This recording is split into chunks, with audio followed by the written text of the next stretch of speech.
triunfal em Jerusalém. Letra A. Significado: este é um acontecimento de notável importância. Devem-se observar os seguintes pontos. Primeiro, Jesus, por meio de sua entrada triunfal, definitivamente indica que ele entrega sua vida, isto é, que ele morre voluntariamente. Ele toma a questão em suas próprias mãos, ele está forçando a situação, ele deliberadamente planeja uma demonstração, sabendo com toda a certeza que, como resultado, o entusiasmo das massas provocará a ira dos líderes hostis de Jerusalém em um grau tal que eles desejarão ainda mais intensamente executar o plano contra ele.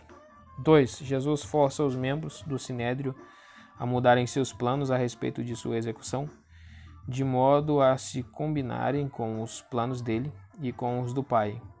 Originalmente, o Sinédrio não tinha planejado executar Jesus nessa ocasião em particular, mas a agitação sobre Jesus ocasionada pela entrada triunfal foi um dos fatores que, considerados do ponto de vista humano, apressaram a crise. 3. Jesus se apresenta como Messias. Por meio dessa entrada triunfal, ele cumpre a profecia messiânica de Zacarias 9:9. Além do mais, quando as multidões o saúdam como Messias, ele não nega de forma alguma as claras implicações de seus hosanas. Ele também mostra às multidões que tipo de Messias era, isto é, não um Messias terreno, como nos sonhos de Israel. Ele entra em Jerusalém montado num jumentinho, filho de jumenta, um animal associado aos rigores da guerra, mas em busca de paz. Ele entra como o príncipe da paz. B. Fontes. A história é encontrada em todos os 4 evangelhos, mas os relatos diferem. Muito embora não entre em conflito de modo algum, pode-se comparar este evento com o milagre de alimentar os 5.000. Ali também a história é encontrada em todos os 4 evangelhos, mas os relatos diferem de tal modo que dos mais de 50 versículos que João dedica à alimentação dos 5.000 e ao sermão sobre o pão da vida, que se seguiu, apenas uns poucos têm paralelos nos sinóticos. Os relatos são tão diferentes que incluímos João 6, o milagre e o discurso tomados juntos, na lista de material distintamente joanino, página 48, 248, 261. Temos algo semelhante em João 12. João apresenta um sumário. Contudo, mesmo neste relato, encontram-se muitos detalhes que não estão registrados nos sinóticos. Também, enquanto os sinotistas, como observado por Edersheim, acompanham Jesus a partir de Betânia, João, por outro lado, parece seguir de Jerusalém aquela multidão que, com as notícias de sua chegada, se apressa em ir encontrá-lo. Para poder apreciar o relato joanino da entrada triunfal, é provavelmente melhor, antes de tudo, ver a história inteira de forma esboçada, colocando juntas todas as partes sinóticos de João.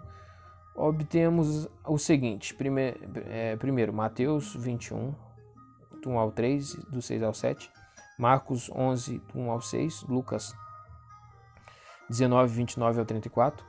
Quando Jesus parte de Betânia, bem no início, talvez ao aproximar-se do declive oriental do Monte das Oliveiras, ele envia 2 de seus discípulos a uma pequena vila, provavelmente Betfagé, que tem sido chamada subúrbio de Jerusalém, a fim de buscar ali um jumento no qual planeja entrar na capital. Na realidade, como Mateus indica, havia 2 animais, um jumentinho e sua mãe, mas mais tarde parece que Jesus usa o jumentinho, sendo que o outro animal ou trotava ao seu lado ou estava levado pelos discípulos.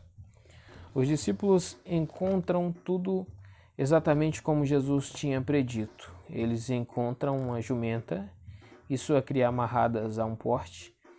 à entrada da vila. Havia algumas pessoas ao redor. Por que vocês o estão desamarrando? Perguntam os donos. O senhor precisa deles. Foi a resposta. Os donos, que provavelmente eram discípulos de Jesus, concordam imediatamente e os discípulos levam os animais a Jesus. Mateus 21, 4-5.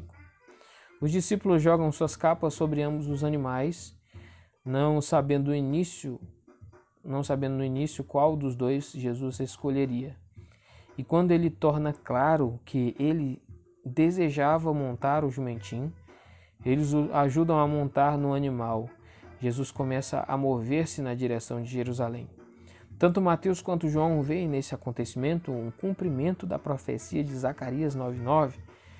Pare de temer, filha de Sião. Veja, seu rei está vindo, montado na cria de uma jumenta, ou humilde, montado em um jumentinho cria de jumenta.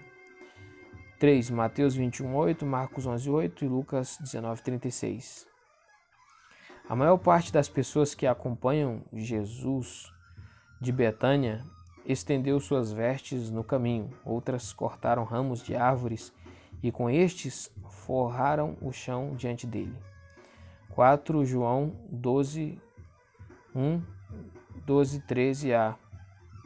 Enquanto isso, a multidão de peregrinos que tinham chegado anteriormente a Jerusalém e tinha ouvido, letra A, que Jesus tinha ressuscitado Lázaro dentre os mortos, e letra B, que ele estava vindo na direção da cidade, sai em disparada do portão oriental para ir encontrá-lo. Eles cortam folhas de palmeiras que ladeavam a estrada e com estas seguem em frente a saudar o Messias.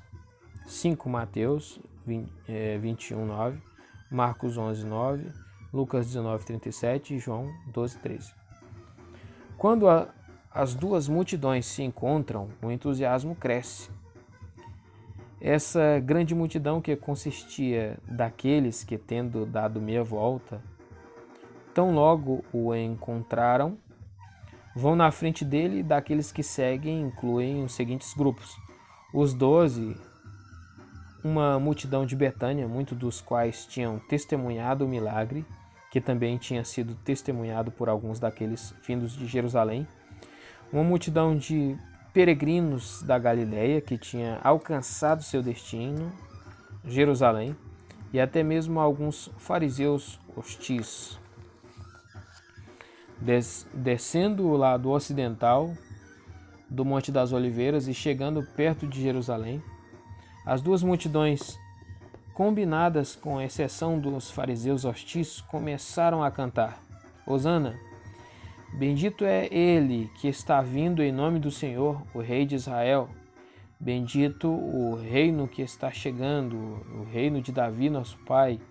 Paz no céu e glória nas maiores alturas. Marcos 11:9-10. 6. João 12:17. A porção da multidão que estivera com Jesus quando Lázaro fora ressuscitado dos mortos continua dando testemunho com respeito a esse maravilhoso feito. Como resultado, a agitação e o entusiasmo atingem o clímax. 7 Lucas 19:39-40. Os fariseus, sem caberem em si de tanta inveja ao ouvirem esta aclamação tão festiva, apelam para Jesus para que ele a mande parar. Mestre, repreenda seus discípulos. Jesus responde: digo-lhes que, se eles se calarem, as próprias pedras clamarão. 8. Lucas 19:41-44. Quando de repente Jerusalém é vista, Jesus, sabendo bem que muito do louvor que lhe estava sendo dado era superficial e baseado na identificação de sua pessoa com o esperado Messias terreno e político, rompe em alto choro. Perante seus olhos proféticos surge a visão de Jerusalém como uma cidade sitiada, uma cidade rodeada pelas legiões romanas. Em um amargo choro de lamento, ele exclama: se ainda hoje você, sim, você mesma, tivesse conhecido as coisas que pertencem à paz, mas agora elas estão escondidas de seus olhos. Pois os dias que virão sobre você, quando seus inimigos a cercarem com trincheiras e por todos os lados lhe apertarem o cerco e destruírem ao chão você e seus filhos dentro de você, e não deixarem pedra sobre pedra dentro de você, porque você não conheceu o tempo de sua visitação. 9 Mateus 21, 10, 11. Quando Jesus entra em Jerusalém, toda a cidade estremece. Todos os que tinham ficado para trás, ao verem uma pessoa rodeada por uma grande multidão e cavalgando o jumentinho, perguntam: quem é este? E a resposta é: este é o profeta, Jesus de Nazaré da Galileia. 10 Mateus 21, 14, Marcos 11, 11. Chegando ao templo, Jesus cura os cegos e os coxos. 11 Mateus 21, 15 ao 16. As crianças do templo começam a cantar: Hosana ao filho de Davi. Os principais sacerdotes e escribas, em sua fúria, perguntam a Jesus: está ouvindo o que estes estão dizendo? Ao que Jesus lhes responde: sim, vocês nunca leram: da boca dos pequeninos e das crianças de peito tiraste perfeito louvor. 12 João 12:19. Os fariseus, tomados de um espírito de frustração, inveja e raiva, diziam uns aos outros: vejam que vocês não estão ganhando nada. Olhem, o mundo foi atrás dele. 13 Mateus 21:17, Marcos 11:11. Quando cai a tarde, Jesus e os 12 se retiram para Betânia, a fim de passarem a noite. 14 João 12:16. Só depois que Jesus foi glorificado é que seus discípulos, ao repassarem todas estas coisas na mente, se deram conta de que a entrada triunfal de Jerusalém fora o cumprimento de profecia. 12 do 12 ao 19. Dos 14 elementos que entram na composição dessa história, João contém 6. Os 3 primeiros ele tem em comum com os sinóticos. Os 3 últimos são material novo. Ao listar os 14 itens, não estamos alegando que a ordem dos fatos na qual os listamos seja a correta. Tudo que podemos alegar de forma razoável é que a sequência tal como a que apresentamos é provavelmente não muito diferente dos fatos da história como eles ocorreram. 12 e 13. No dia seguinte, a grande multidão que tinha ido à festa, ouvindo que Jesus estava indo a Jerusalém, 13, tomou ramos de palmeiras e saiu a encontrá-lo.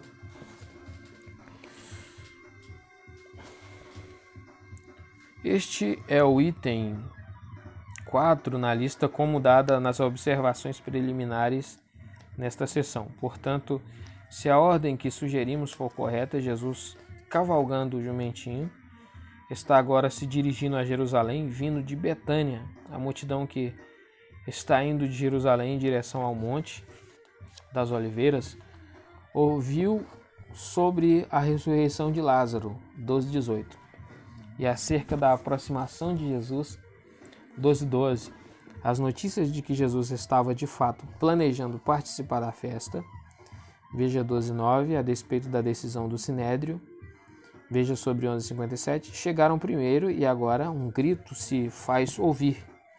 Ele está a caminho. Foi uma grande multidão, uma multidão de Páscoa que saiu como que se derramando do portão oriental de Jerusalém nesta manhã de domingo. À vista de Jesus, as pessoas tendo cortado folhas de palmeiras, literalmente galhos de palmeiras, que naqueles 2 ladeavam a estrada de Jerusalém para o Monte das Oliveiras, provavelmente começaram a acenar com com estas em sinal de regozijo. Nas escrituras, a palmeira, com sua perene folhagem e notável longevidade, constantemente sustentada pelo vigor fresco de suas raízes profundas, crescimento majestoso e aparência imponente, seu tronco se destacando acima da terra e sua magnífica coroa de folhas é um símbolo da justiça e do vigor espiritual dos filhos de Deus. Salmos 92, 12. Segurar nas mãos o lulav. Ramos de palmeira com murta e salgueiro de cada lado, conforme o mandamento divino, Levíticos 23, 40, e sacudi-lo era a maneira dos filhos de Israel expressarem sua alegria durante a festa dos tabernáculos. Aqui em João 12 o simbolismo era o mesmo. A multidão brandia os ramos de palmeira em sinal de regozijo e de triunfo. Agora a última vitória, prosperidade e salvação concedidas conforme a ideia terrena parecia assegurada, pois se este Jesus era capaz de ressuscitar um homem morto que estivera no túmulo por 4 dias, onde estavam os limites de seu poder? Sob o comando de um líder como este, eles poderiam até mesmo livrar-se do jugo romano. O fato de que não apenas hoje, mas também naquele tempo, os ramos de palmeira eram considerados o emblema não apenas de regozijo, mas de vitória e prosperidade, tem sido posto em dúvida por alguns comentaristas. No entanto, as fontes apontam na direção de um duplo sentido, ou podemos dizer, combinando os dois conceitos. Agitar os ramos da palmeira era a manifestação de alegria da vitória, do sentimento. Tudo vai ser melhor de agora em diante. Quando Simão, o Macabeu, entrou em Jerusalém em triunfo, está registrado que ele entrou com ações de graças e ramos de palmeiras e com harpas e símbolos e com liras e hinos e cânticos, por ter sido exterminado de Israel um grande inimigo. 1 Macabeus 13:51. E quando seu irmão Judas, o Macabeu, derrotou os sírios, lemos: o povo levava nas mãos ramos tirsos, ramos verdes e palmas, e cantava hinos. 2 Macabeus 10:7. No presente contexto, não apenas o fato de carregar ramos de palmeiras, mas levantá-los enquanto era emitido um grito poderoso que ecoava de monte a monte. Tudo isso acompanhado da exclamação Hosana, certamente dava apoio à ideia de alegria, da vitória e prosperidade a qual o povo estava dando expressão. 13b. E ficaram gritando: Hosana, bendito é ele que está vindo em nome do Senhor e que é rei de Israel.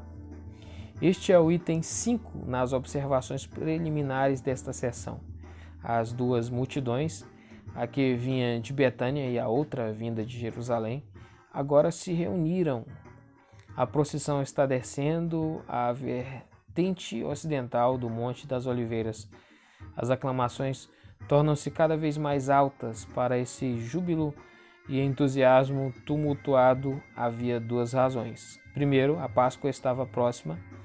Em comemoração da libertação da escravidão do Egito, nestas ocasiões a libertação do jugo estrangeiro era sempre um dos temas principais de conversação.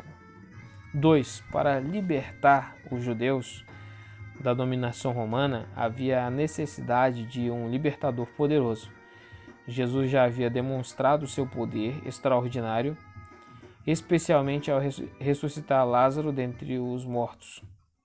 Então parece que, por fim, o antigo sonho de restabelecimento da dinastia davídica alcançaria cumprimento. Veja também sobre 6,15. O que os judeus continuavam a gritar enquanto forravam a estrada para Jesus, espalhando ramos, enquanto eles sacudiam seus ramos de palmeira, era: Hosana. Trata-se de uma forma derivada do verbo salvar, no imperativo e significa salve agora ou salve ore. É uma súplica dirigida a Jeová pelo adorador, que está convencido de que a hora certa para a total libertação finalmente chegou. No espírito de alegria e de triunfo próximo, ele ora a Javé para que a salvação prometida não demore mais. Significa, nós te imploramos, ó Javé, salva-nos agora. Queremos enfatizar que essa expressão ainda não tinha se deteriorado numa mera exclamação de entusiasmo, como o nosso urra, mas ainda mantinha seu significado original, pelo menos parte dele. Salva-nos agora, concede-nos prosperidade agora. Prova, ele tem esse sentido de súplica.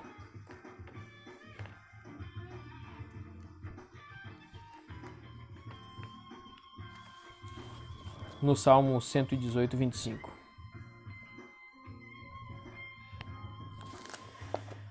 E as palavras que seguem aqui em João 12 indicam que o povo estava pensando neste salmo Halel.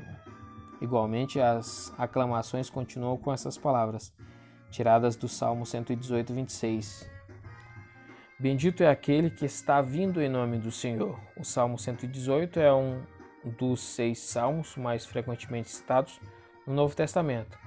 Para os outros, veja a página 146.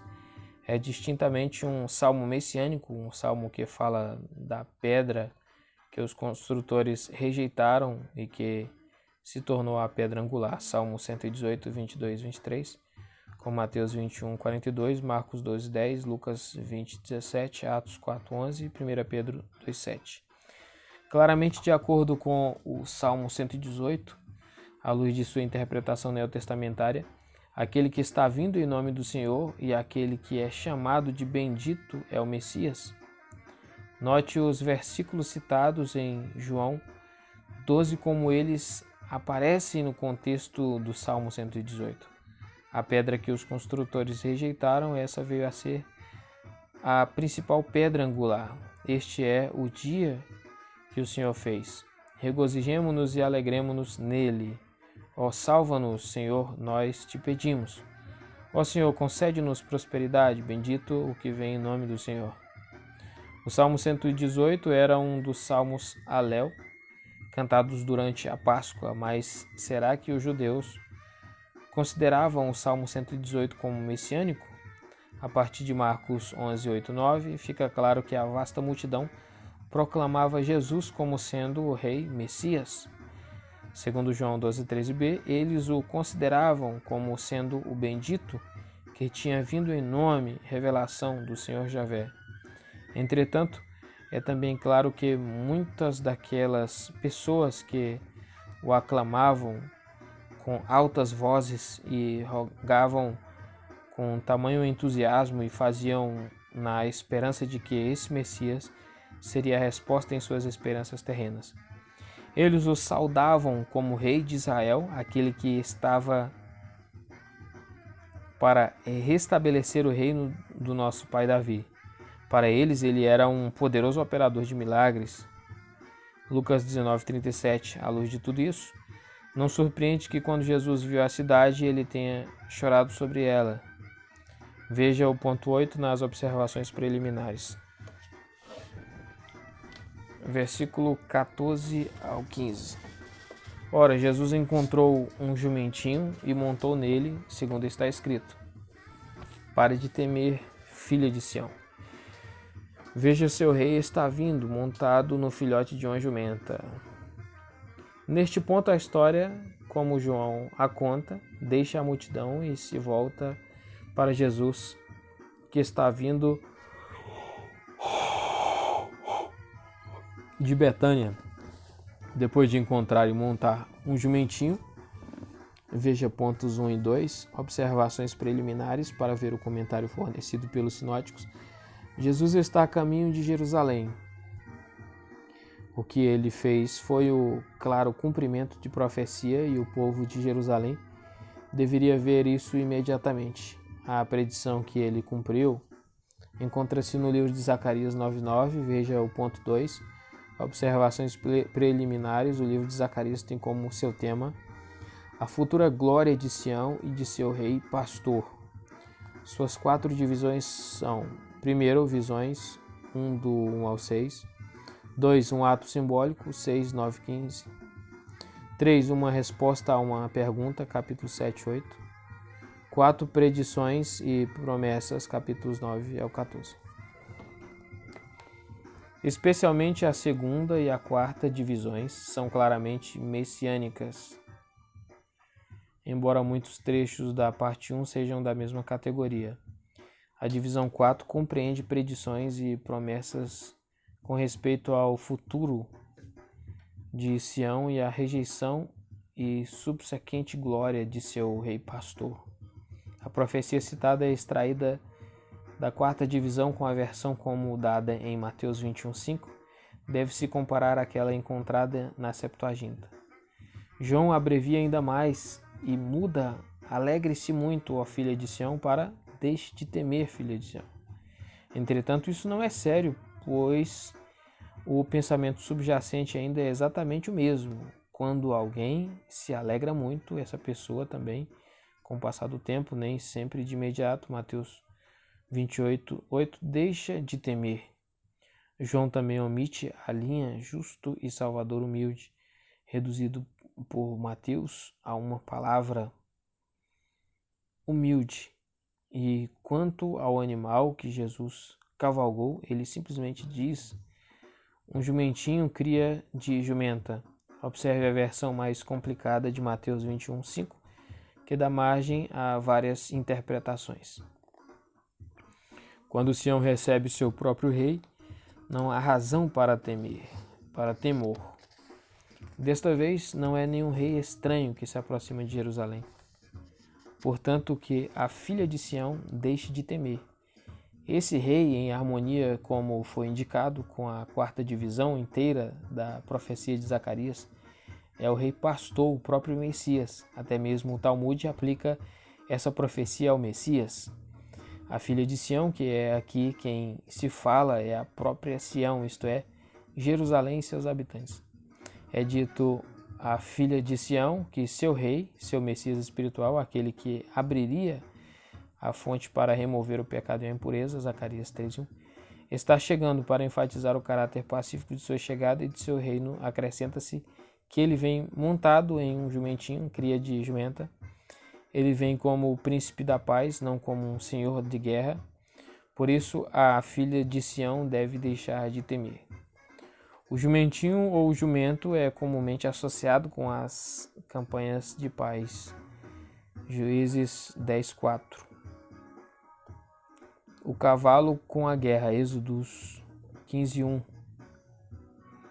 Esse rei é humilde, praus, pacífico, manso. Ele vem para trazer salvação. Quem dera o povo entendesse isso. Mas nem mesmo os discípulos o entenderam nessa hora, como o versículo seguinte indica. Versículo 16. Estas coisas seus discípulos não compreenderam a princípio, mas quando Jesus foi glorificado, então se lembraram de que sobre ele estas coisas tinham sido escritas, que estas coisas tinham sido feitas a ele. Veja o ponto 14, observações preliminares nesta seção. Em razão da ignorância que tinham das Escrituras e sua pequena fé, confira Lucas 24:25, nem mesmo os 12 entenderam de imediato que esses atos de Jesus eram o cumprimento da profecia de Zacarias 9:9 e que por meio dele ele estava proclamando que era o Messias espiritual. Quando Jesus foi glorificado por meio da cruz e da ressurreição, e depois de ter enviado o seu Espírito, 16:12-13, todas as coisas se lhe tornaram claras. Eles se lembraram de tudo e viram o que cada coisa significava. Eles entenderam que Zacarias 9:9 se referia a ele e que essas coisas tinham sido feitas a ele. Não se deve insistir na tradução, que eles tinham feito estas coisas a ele, e depois começaram a perguntar-se quem seriam eles. Isso é simplesmente um aramaísmo. Substituímos o ativo pelo passivo. Página 80 a 81. Estas coisas significam o sacudir dos ramos de palmeira, estender os ramos no caminho e a aclamação, etc. Versículo 17 e 18. A multidão que estivera com ele, quando ele chamou Lázaro do túmulo e o levantou de entre os mortos, continuava testificando, e por esta razão a multidão saiu a encontrá-lo, pois tinha ouvido que ele tinha realizado este sinal. João, mais uma vez, retorna à multidão. Veja os pontos 4 e 6 das observações preliminares. A versão como a damos aqui é baseada na melhor leitura. Ote em vez de ote, ote em vez de ote. E faz excelente sentido. É preciso ter em mente que a grande multidão era composta de vários elementos mencionados no ponto 5, página 489. Enquanto a grande multidão seguia seu caminho, aqueles que tinham estado com Jesus quando Lázaro foi ressuscitado dos mortos continuavam a testificar aos outros.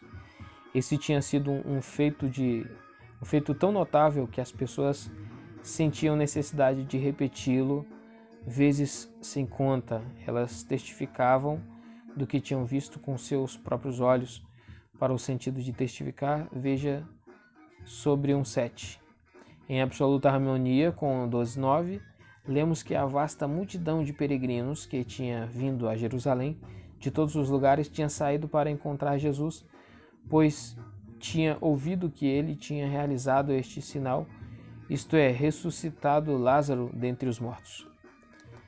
Versículo 19. Então os fariseus diziam entre si: vejam que vocês não estão ganhando nada, olhem, o mundo foi atrás dele. Veja o ponto 12, observações preliminares. Os fariseus mais radicais diziam aos mais moderados, não com tantas palavras, mas provavelmente deixando implícito: vejam que vocês não estão ganhando nada. Olhem, o mundo foi atrás dele com sua demora.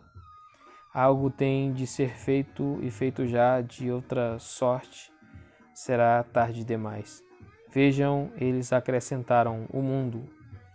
Veja sobre 1:10, nota 26 aqui, provavelmente querendo dizer a 3, o público em geral, todas as pessoas, vai atrás dele e nos abandona. Os fariseus estavam histéricos. O mundo, em um sentido diferente, estava de fato indo atrás dele. Os gregos estavam vindo, veja a próxima seção, 12, 20 ao 36. Síntese de 12 ao 19. Veja o esboço na página 431. O Filho de Deus faz sua entrada triunfal em Jerusalém. As observações preliminares sobre esta seção foram uma síntese.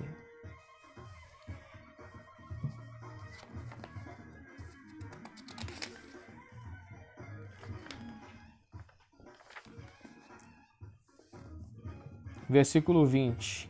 Ora, daqueles que estavam acostumados a subir para que pudessem adorar na festa, havia alguns gregos. Por um momento, a história desvia a atenção dos judeus e a focaliza os gregos. A passagem não se refere aos helenistas, Atos 6:1, ou aos judeus de fala grega, mas aos helenos gregos. Não acreditamos que o sentido que o autor deseja passar seja que os gregos estariam entre os adoradores judeus comuns. Ao contrário, o sentido é que esses gregos, ideia partitiva como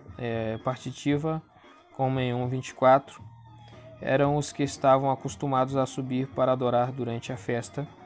Em outras palavras, esses gregos faziam parte do grande grupo de adoradores que comumente eram chamados prosélitos, aqui mais como os prosélitos do portão ou tementes a Deus, Atos 10:2 e etc. os incircuncisos convertidos à religião monoteísta dos judeus. No original temos o particípio presente do verbo subir, daí aqueles acostumados a subir. O conceito de subir a Jerusalém é explicado em conexão com 2:13 para a festa da Páscoa. Veja também sobre 2:13. Esses gregos, pois, eram gentios que tinham desistido de adorar os muitos deuses e tinham passado a adorar o Deus único, o Deus de Israel. O fato de que essas pessoas tinham acesso ao templo para prestar adoração religiosa fica claro em 1 Reis 8:41, Isaías 56:7, Marcos 11:17. Elas não tinham permissão de passar do pátio dos gentios. Para o significado do verbo traduzido como adorar, veja sobre 4:23 e 9:38. Versículo 21 e 22. Então estes vieram a Filipe, aquele de Betânia da Galileia, e ficaram pedindo-lhe: Senhor, desejamos ver Jesus. 22. Filipe foi e disse a André. André e Filipe o comunicaram a Jesus. Esses gregos desejavam ter uma entrevista com Jesus. Não surpreende que eles hesitassem em procurar o Senhor diretamente. Não está claro para eles se ele os receberá para uma conversa. Então, pedem a Filipe que atue como intermediário. Naturalmente que esse Filipe não é o diácono ou evangelista de Atos 6 e 8, mas sim um dos 12, o apóstolo que era de Betsaida da Galileia. Sobre isso, veja a discussão em conexão com 1:44 e 6:1, página 128 e especialmente página 248 e 249, a cidade de André e Pedro.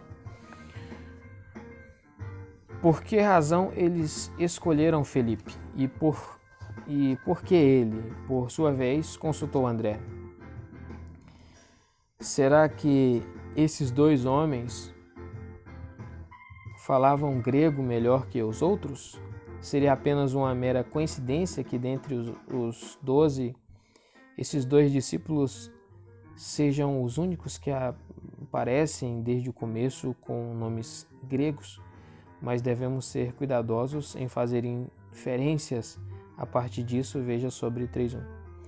Ou haveria uma razão totalmente diferente para que esses dois homens ocupassem papel de destaque nessa história? Não sabemos a resposta. Veja também página 125, 128, 133. Os gregos se dirigem a Filipe polidamente, chamando-o de Senhor. A expressão desejamos ver Jesus não pode significar queremos ver como ele é, para satisfazer nossa curiosidade sobre ele e assim poder contar aos nossos amigos que deliciamos nossos olhos com a visão dessa celebridade. Tampouco necessariamente significa queremos propor a Jesus que ele esqueça os judeus rebeldes e que de agora em diante nos pregue o evangelho a nós, os gregos. Essa interpretação vê muito mais do que o tema apresenta. Com vista ao que segue, veja especialmente em 24 e 32, parece-nos que o desejo dos gregos teria alguma coisa a ver com o grande tema da salvação. Será que eles queriam ver Jesus? Porque, letra A sabedoria dos gregos tinha naufragado por ter falhado em satisfazer os mais profundos reclamos da alma? E B, com base no que tinham ouvido sobre Jesus, eles estavam esperançosos de que ele pudesse vir a fornecer aquela paz espiritual à mente que não tinham conseguido obter em nenhum outro lugar. Isso não é totalmente improvável. Para Felipe e depois para ele e André, o pedido dos gregos apresentava um problema duplo. Letra A. Em vista do que Jesus tinha dito em outras ocasiões, Mateus 10:5, ele poderia coerentemente aceitar receber bem os gregos? Mas, por outro lado, não tinha ele falado sobre outras ovelhas, não deste aprisco que tinha de unir? Veja também Mateus 8, 5-13. Qual seria a atitude de Jesus para com os gregos? Os receberia ou se recusaria a falar com eles? Letra B. Será que Jesus, ao receber os gregos, não estaria atiçando a ira do povo judeu, especialmente se a conversa acontecesse no templo? Veja Atos 21, 28. O problema sendo grande demais para Filipe, ele consultou seu amigo e compatriota André. André e Felipe, hesitando tanto em ofender os gregos como também em encorajá-los, expõe o pedido ao próprio Jesus. Versículo 23 e 24. Então Jesus lhes respondeu, dizendo: é chegada a hora em que o Filho do Homem deve ser glorificado. Muito solenemente eu lhes declaro, ao menos que o grão de trigo caia na terra e morra, ele fica só, mas se morrer, produz muito fruto. Jesus respondeu a André e Felipe. Eles, por sua vez, podiam passar a resposta aos gregos. Uma multidão de judeus estavam perto quando Jesus deu essa resposta aos dois. No pedido dos gregos, Jesus vê sua semente, isto é, numerosa posteridade espiritual. Isso fora prometido ao Messias como o fruto de seu sacrifício voluntário. Quando sua alma fizer a oferta pelo pecado, ele verá sua semente. Isaías 53:10. A parte de seu sacrifício voluntário, Jesus nada podia fazer por estes gregos. Eles entendiam isso. Eles entendiam que o Messias terreno, independente de quão famoso pudesse ser, pense no louvor que ele recebeu por ocasião da entrada triunfal. Não lhe servia de nada? Será que eles entendiam plenamente que era somente por meio de sua expiação substitutiva que ele, o Messias espiritual, poderia salvá-los? Para enfatizar esse pensamento, Jesus imediatamente fala sobre sua morte. Ele diz: é chegada a hora em que o Filho do Homem deve ser glorificado. Anteriormente, ele tinha indicado que o momento decisivo, a hora do sofrimento mais amargo, não tinha ainda chegado. Veja sobre 7:30 e 8:20. Agora ela chegou. O termo hora, nem é preciso dizer, não pode ser interpretado